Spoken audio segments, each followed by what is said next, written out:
Hello, good morning, good afternoon, good evening, everyone, depending on where you are in the world. Thank you for joining us. We'll just give it a minute for people to pop in. But yes, thank you for being here with us today.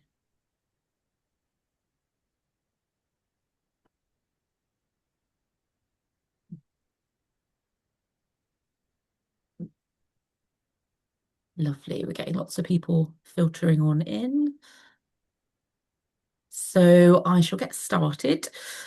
So welcome everybody. My name is Rosie Chambers. I'm the communications lead for the Deep Sea Conservation Coalition, and I'm delighted to welcome you all here today to today's media briefing on why the upcoming UN Bottom Fisheries workshop and review could be a defining moment for our deep ocean and for seamounts.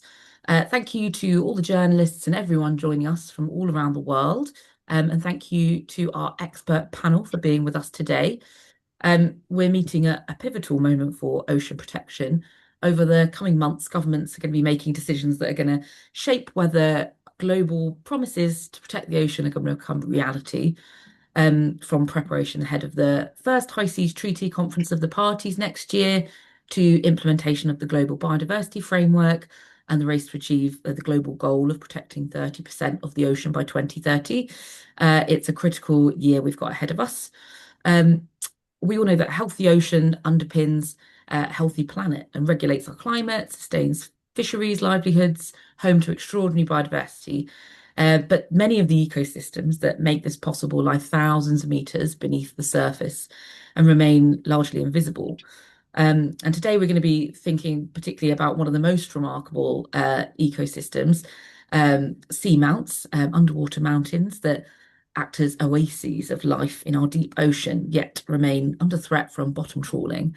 Um, so that is why the upcoming UN Bottom Fisheries Review and workshop beginning next Monday in New York is so vital.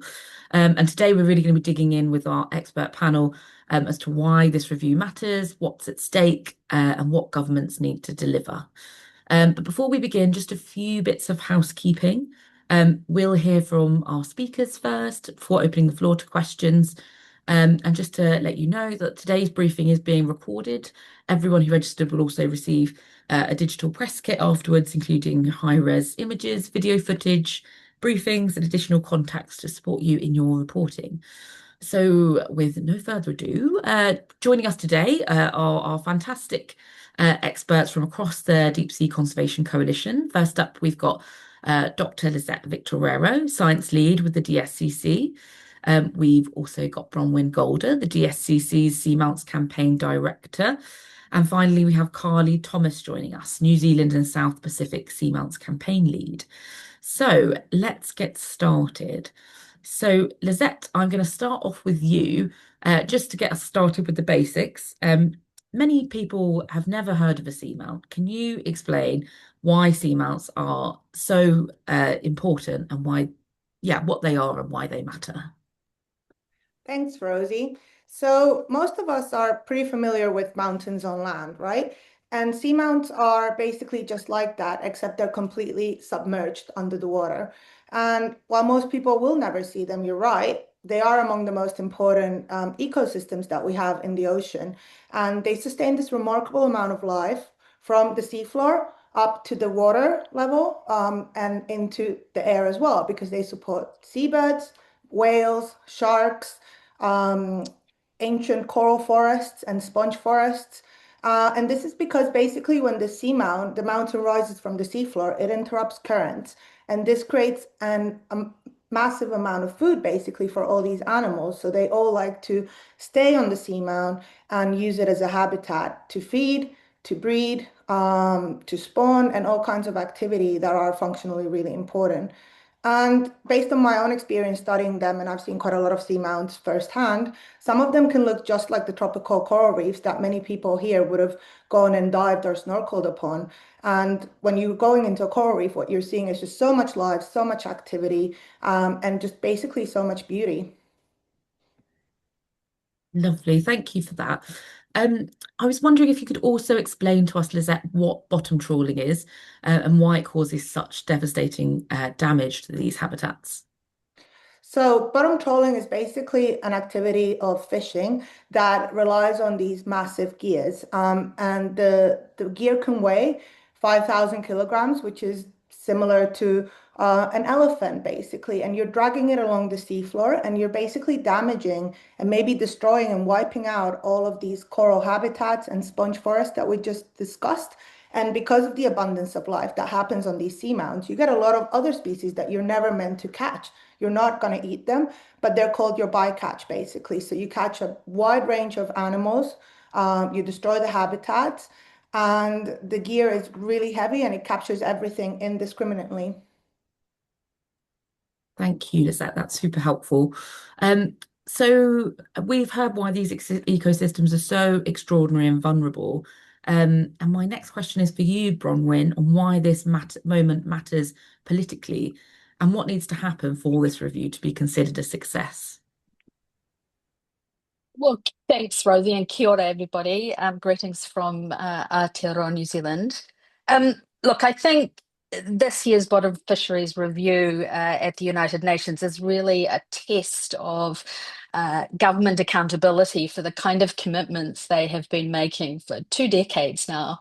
To protect the kind of devastation that Lizette just described, the idea of an elephant being carried across extraordinary biodiversity on these underwater mountains leaves in its wake complete destruction. And 20 years ago, governments came together at the United Nations for a groundbreaking resolution that called on states and regional fisheries management organisations to protect seamounts and other vulnerable ecosystems from those very kinds of destructive fishing practices. Um, if you ask governments about those resolutions, and bearing in mind they first came together in 2006 to agree to this, they will very proudly tell you that the language of those resolutions is excellent. One of them has said to me, it ticks all the boxes, it responds to the science, it tells us what we need and must be doing. The problem is that there's a responsiveness gap to those commitments because 20 years later, we still have bottom trawling on seamounts in the deep sea, despite government's recognition that those words had value and meaning, that they responded to best available science, that they responded to the evidence that was being provided about destruction of biodiversity by bottom trawling. So where are we? I think this is the year, 20 years on in that cycle, where we can close the gap. I think the context of the global biodiversity framework, the aspiration of 30% of protection of the marine environment by 2030, the new High Seas Treaty provides us with an indication of where we need to be moving. It's not just ambition, it's necessity to protect these deep sea, this deep sea biodiversity and specifically these seamount ecosystems. We know where we need to go. We know where we are now. This bottom fisheries review, I think, asks states to honour the commitments that they've been making for 20 years, to really underline the fact that you can manage fisheries sustainably and protect vulnerable marine ecosystems like seamounts in a kind of an enlightened, informed, and responsible ocean guardianship. Thanks, Bronwyn. That's really helpful. So moving over to you, Carly, can you talk us through the commitments countries have already made to protect these vital habitats? Kia ora koutou, and I certainly can. First of all, I'll just give some really long-term context, and that is that there's been really vocal opposition to bottom trawling pretty much as long as trawl nets have been dragged across the seabed. And we're going back centuries. So even when these nets were dragged by sail and steam, there was outcry over the fact that they laid waste to the seabed and that they decimated fish stocks. So that outcry goes back a really long way, but I'll speak to the more recent decades in which there's been much more specific concern about the damage that bottom trawling is doing in the deep sea, the international waters known as the high seas, and also on seamounts, those, great mountains and mountain chains that rise up from the deep. And this is an area that our industrial fishing fleets have just ventured further and deeper into in recent decades. Bronwyn introduced the landmark resolution by the United Nations General Assembly 20 years ago. And that was really, it was a landmark, and it was a really important point of time where countries together committed to preventing damage on what they term vulnerable marine ecosystems. But that resolution also specifically describes what those ecosystems include, which is seamounts, deep sea corals, hydrothermal vents, these kind of oases of life in the deep sea. And that resolution calls on states, both individually and also in cooperation with one another, to prevent that damage. And that cooperation can happen through, there are regional organisations set up to manage fisheries, there are other conservation agreements. So that's those sort of contexts in which countries can cooperate to protect areas and prevent this sort of damage. Since that time, in the 2 decades since, we've seen some really good progress in some areas, but unfortunately, there are still countries that are literally and figuratively dragging the chain. And I'm embarrassed to say, as a New Zealander, that New Zealand is one of those countries that's dragging the chain and dragging the trawl net across seamounts still. But first of all, I'll look at some positives.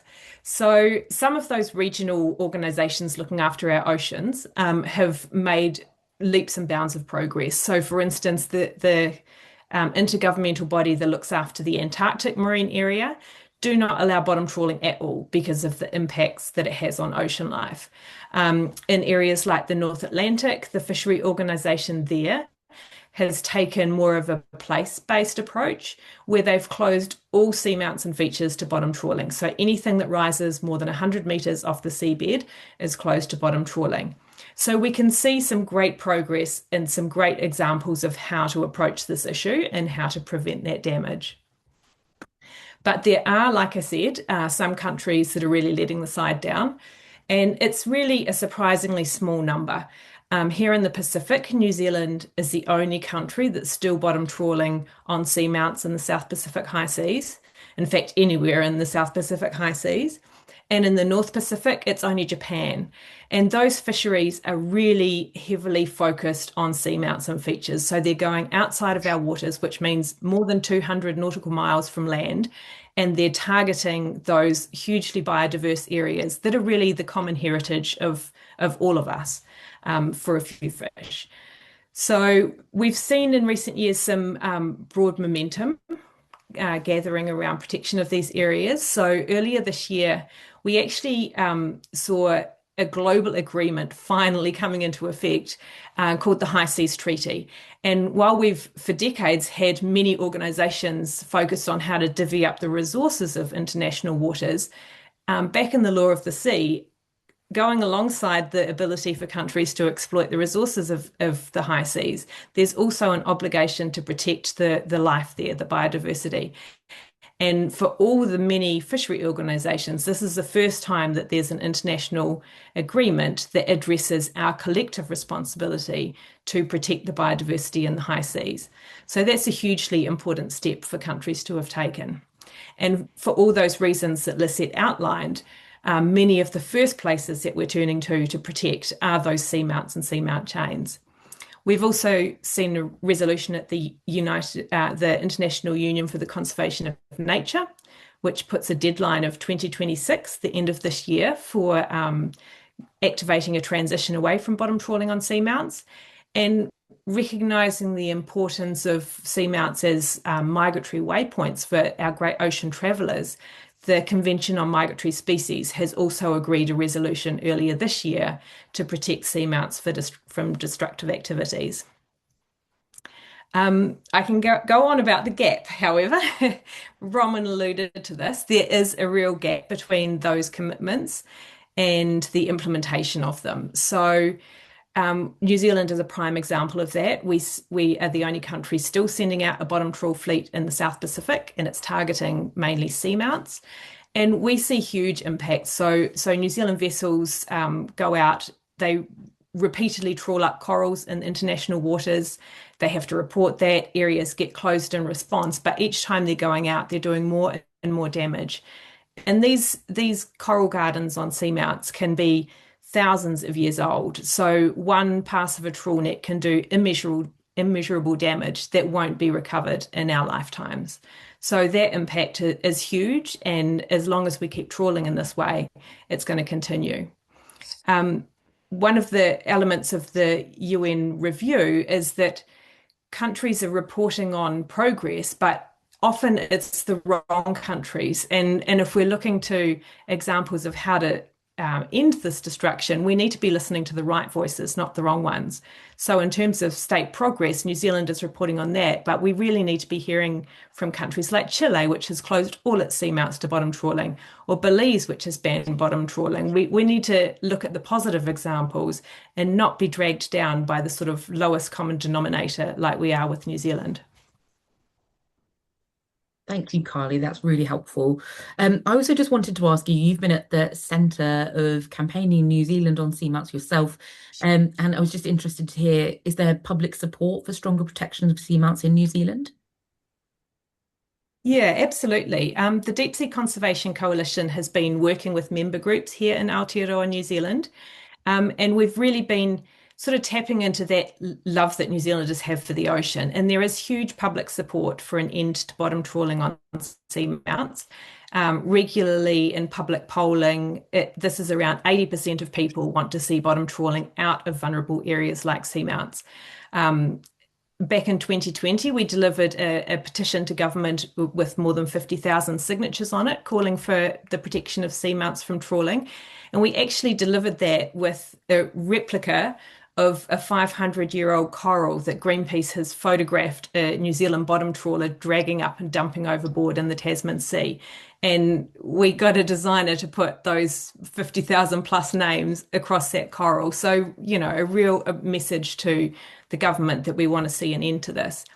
And just this year, actually, endurance swimmer John O'Riddler literally swam the length of the North Island. And I know that not everyone here is from New Zealand, but that is more than 1,300 kilometers. And it took him 90 days swimming most days, apart from when the weather called him off. And he was doing that to raise attention and to call for an end to bottom trawling, starting with a ban on trawling seamounts. So he delivered with that swim 70,000 signatures supporting that call. So there's a huge groundswell of support in New Zealand. I think that it would be true to say that that's the case in other countries as well. I think David Attenborough's film Ocean really brought it in front of people's eyes what the realities of bottom trawling look like. And I would say the film footage in that movie is from shallower waters. So I think most people, if they were to see the destruction in the deep sea and of these coral gardens that are found on seamounts, they would be even more heartbroken to see the damage that's been done. And just on the movie, I spoke on a number of panels at screenings of the Oceans movie, and the number of people that were moved to tears by seeing the damage that's done was really struck me. And I think, we can work on these issues and sort of talk about, a ton of coral coming up in a net, but for people that don't sort of work in that area, that sort of thing really is shocking. Thank you, Carly. So just while we're thinking about the sort of really the visceral visual impacts of bottom trawling on seamounts, I just wanted to head back to you, Lisette, and just why acting so urgently is so important for seamount health.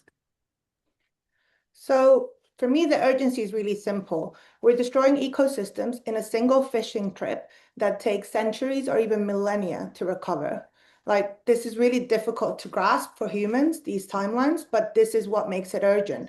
Seamount ecosystems are built by slow-growing corals and sponges. They support an extraordinary diversity of life. And basically, when we bottom troll these areas, we're destroying the habitats. Recovery is measured, again, in centuries to millennia. So this basically scales out of any kind of land ecosystem that we're familiar with. And we've never seen a scientific study document the full recovery of a trolled seamount. So we simply cannot afford to keep destroying ecosystems that take thousands of years to develop in the first place, just to get a couple of tons of fish. This is a really small amount of fish globally, what is being bottom trawled from seamounts, but the amount of the damage and the impacts and how long lasting it is huge. So the science is really clear on this one. Once these habitats are lost, the damage lasts for longer than human lifetimes. And I think this is why protecting seamounts now is so important and urgent, because we know this. This is very factual. This is all scientifically clear. All the studies are showing the same thing. We're not able to justify this anymore. Thank you, Lizette. And finally, over to Bronwyn before we go to Q&A. So please do, if you're thinking of any questions, do feel free to pop them into the Q&A. But yeah, finally to Bronwyn, what is your top line messages to governments as they head into this review process kicking off next week? Well, the very top line message is stop bottom trawling on seamounts. And the UNGA bottom trawl review process this year and the negotiation of the 2026 UN Bottom Fisheries resolution, or the Sustainable Fisheries resolution within which bottom fisheries is addressed, has the ability to say fully and finally that there is a deadline to ensuring the end of the kind of devastation on these ecosystems that Lizette has just referred to. Our hope and ambition would be following on from the resolution of the membership of the International Union for the Conservation of Nature in October last year, is to say, let's, at the end of this year, activate a transition to end all bottom trawling on seamounts in areas beyond national jurisdiction by the end of 2027. That's not really an arbitrary call. I mean, it's actually saying let's take a year to allow for the transition of those vessels that are still operating on the high seas to move to different fisheries, to be authorized to fish different stocks, to transition away from destructive gears. That is not a call that should be new to those countries like New Zealand and Japan, which continue to bottom trawl on seamounts on the high seas. That call has been made through 20 years of UNGA resolutions. It also says that as we move towards a new era of ocean governance with the new High Seas Treaty, that the coming together of both organizations like the regional fisheries management organizations, which are focused on managing fisheries, and states who are concerned with both economic activity but also biodiversity protection, and particularly ocean states, which under the UN Convention for the Law of the Sea have made a commitment to both sustainably use and preserve and protect the ocean. This is an opportunity to draw that line in the sand and say the commitments we've made for 20 years mean something. We have listened to the science, we have seen the evidence, we have responded to the realization that every time we bottom trawl a seamount, we destroy biodiversity. And one of the things that really brought that sense of destruction and potential extinction home to me, because I'm not a scientist, but I am a New Zealander, a land of flightless birds, is when a deep sea scientist said to me, every time they pull up a deep sea shark that we've probably never heard of before, it is like killing a flightless bird. That seamount is that bird's home, that ecosystem is its only home, and one trawl by a bottom trawler on that seamount can end it. This is an opportunity this year with this UNGA resolution negotiation to say, let's stop doing that. Let's call for a transition, and let's call for this activity to no longer take place on the high seas by the end of 2027. Great. Thank you, Bronwyn, and thank you all. We will now open the floor to questions. So if you'd like to ask a question, please post it in the chat. I have one that I didn't ask and I'm going to kick us off with. And I think I'm going to ask this to you, Lisette. But just, is there a climate benefit in protecting these ecosystems? I ask as we all find ourselves in an increasingly obviously changed climate around the world, with heat waves everywhere we can think of. So yes, I just was interesting to find out if there's a climate benefit in protecting these ecosystems. No, absolutely. We can't solve the climate crisis without a healthy ocean. We know that already, and there's a bunch of science behind that. And we can't have a healthy ocean if we keep destroying the most important and vulnerable ecosystems in the ocean. So we know seamounts are biodiversity hotspots, and biodiversity is what makes the ocean more resilient to climate change and handling and sucking up all that carbon that we're consistently producing, basically. So when we protect seamounts from destructive activities like bottom trawling, we're strengthening the ocean's natural ability to support marine life, food security, and coastal communities under the climate crisis scenarios. And so when we think about this, we need to think climate and biodiversity, they're two sides of the same coin. And protecting seamounts is a practical step that we can achieve this year that helps tackle both of the crises at once, basically. Great, thank you. That was really helpful. Um, there is one coming through on the High Seas Treaty. So, how does this review relate to implementation of the High Seas Treaty? Can I pass that to you, Bronwyn? Sure. Well, they're not directly connected, obviously. The High Seas Treaty has been negotiated and only really recently ratified, and the Conference of the Parties, the first Conference of the Parties, will be brought together early in 2027. That said, the UNGA resolution, particularly the section on bottom fisheries, relates both to the management of deep sea fish stocks and the protection of vulnerable marine ecosystems. And that groundbreaking language from 2006, which called on states and regional organizations to protect vulnerable marine ecosystems, specifically seamounts and cold water corals and hydrothermal vents, was the insertion of a recognition that the protection of those vulnerable marine ecosystems was directly related to the sustainable fishery, a sustainable deep sea fishery. As the UNGA resolutions have matured over 20 years, the association of associated independent species with seamounts has been identified as critically important. The association with climate change. Recently, the discussion around overfishing and the need to avoid doing that relates to the health and productivity of the marine biodiversity. So the UNGA resolution that we're talking about was in many ways a predecessor of the broader ambition now of the High Seas Treaty, which looks at the protection of marine biodiversity on the high seas. Until now, we haven't had a marine protection mechanism for the high seas. And in fact, I think we would go as far to say as that the language embedded in this UNGA resolution is probably the most significant commitment to the protection of marine biodiversity that has existed for the high seas until now. Thank you, Bronwyn. That's really helpful. So we've got another question in the Q&A, and sorry, I meant to say put the questions into the Q&A, not the chat.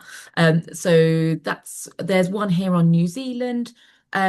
If government is reluctant to act on commitments or resolutions made, are there other levers to pull, such as just demand in provenance and market access?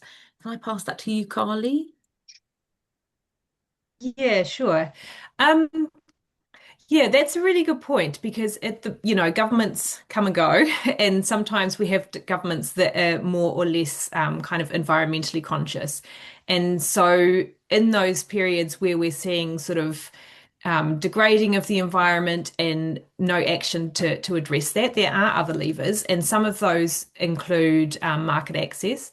We have seen in the past that many of the supermarkets in the US stopped taking species like orange ruffy, which is one of the key ones that's specifically trawled off seamounts in New Zealand waters.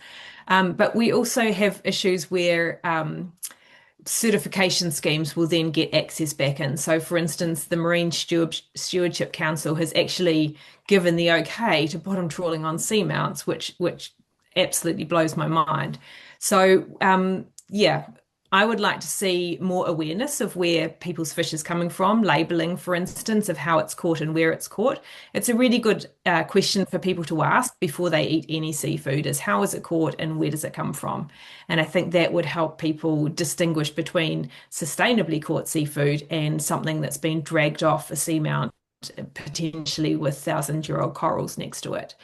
And the other lever that I think is important is going beyond domestic politics and starting to look into those sort of diplomatic relationships that countries have with one another. And that's where a review like we're going to see next week at the UN can be really important in putting the spotlight on some of those countries who are the laggards and who are kind of holding back progress from the rest of the room. So, I'd really encourage those countries that are attending and who don't get involved in bottom trawling, don't trawl on seamounts, have protected their seamounts to speak up and offer examples and really sort of show up those countries that are still, I don't know, dancing on the head of a pin to justify trawling through these ancient wonderlands in our deep sea. Thank you, Carly. Hope that answers the question for you. So there's another question here just related to that actually, and maybe this one for the Lizette could take. But you mentioned, Carly, a few countries that are taking action to protect their seamounts from bottom trawling. And just from your perspective, Lizette, could you just dig into a bit more like what happens when we do protect seamounts from bottom trawling? Are there specific examples that show what's possible when these are closed? So I think the importance of seamounts is quite well recognized in ocean governance space. So we have, for example, in the national waters of Chile, they protected their seamounts from bottom trawling. In terms of the high seas, NAFO has designated its seamounts as vulnerable marine ecosystems, and therefore they've been closed. And around the world, we have many MPAs that have been built as seamounts as sort of the backbone of the MPA. And for example, in the Skan Kingus Bawe Seamount MPA of British Columbia, we're seeing a lot of over 80 protected seamounts potentially in that area. And what we see when we protect these areas, when we compare them to areas that have active bottom trawling and destruction ongoing, is that these seamounts tend to host more vulnerable species. The species sort of seek refuge in those areas that are protected. And we're seeing basically recovery also of these animals that I spoke about, the corals and the sponges. There's some regrowth. After 50 years, we're starting to see little stumps, so we know they can come back. And basically what we're seeing, especially on the pristine protected seamounts, is that they're just attracting many, many endangered species, which I think is so great because we obviously have an extinction crisis on our hands in the ocean. So we do need to have these sort of oases to offer them habitats. So I hope that answers the question of what happens. We see regrowth, we see healthier habitats, and we're starting to see recovery with time, basically. Thanks, Lizette. And did you want to add to that as well, Carly? Yeah. I was just going to speak to an example from Aotearoa, New Zealand, where there are a few seamounts that have been protected, and in some cases these are kind of next door to seamounts that are still being trawled, and that gives a really good comparison point. Like Lisette said, it takes decades for even the smallest signs of recovery to start on these seamounts, which is both good news and bad news. First of all, it really shows that it is still worth protecting seamounts even if they have been trawled.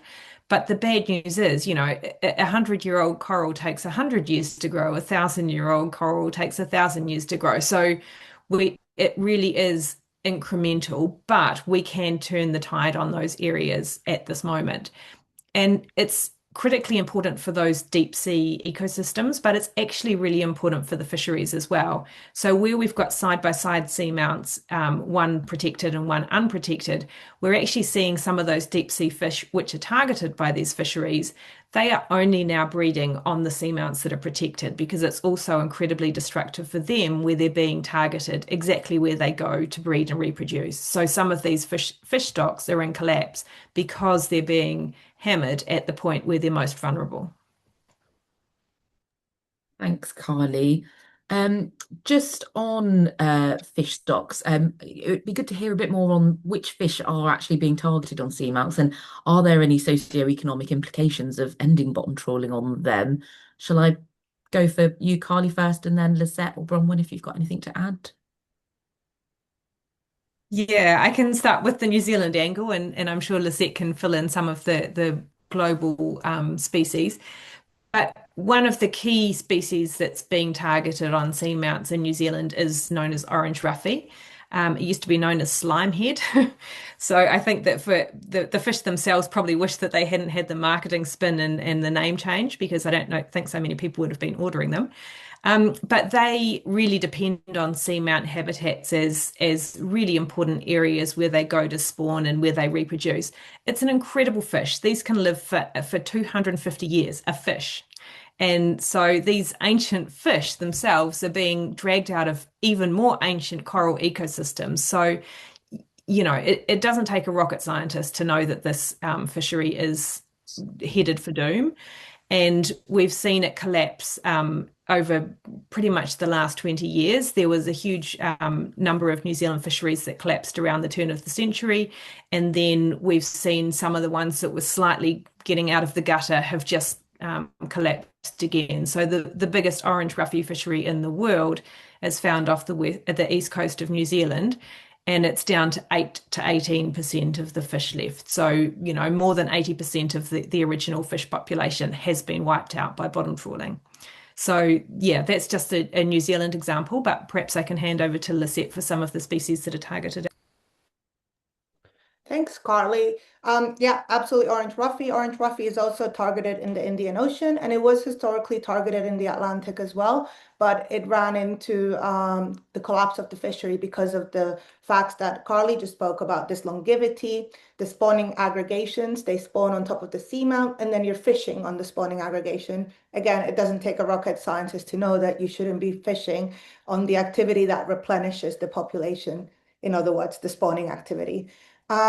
But basically, we're also seeing in the North Pacific, we've seen Alfonsino and we've seen the pelagic armorhead. The pelagic armorhead is an interesting one because it's one of those fish that has been targeted originally in the 60s, 70s, and it's never recovered from its exploitation. The stock has always, ever since some of its first 10 years fishing, been in a detrimental state. So I think this speaks to basically the fact that these deep sea fish are not great fisheries resources in the first place. They're not like the pelagic species we're used to handling, like tuna, jack mackerel, and other ones that if you sort of remove the pressure, they bounce back.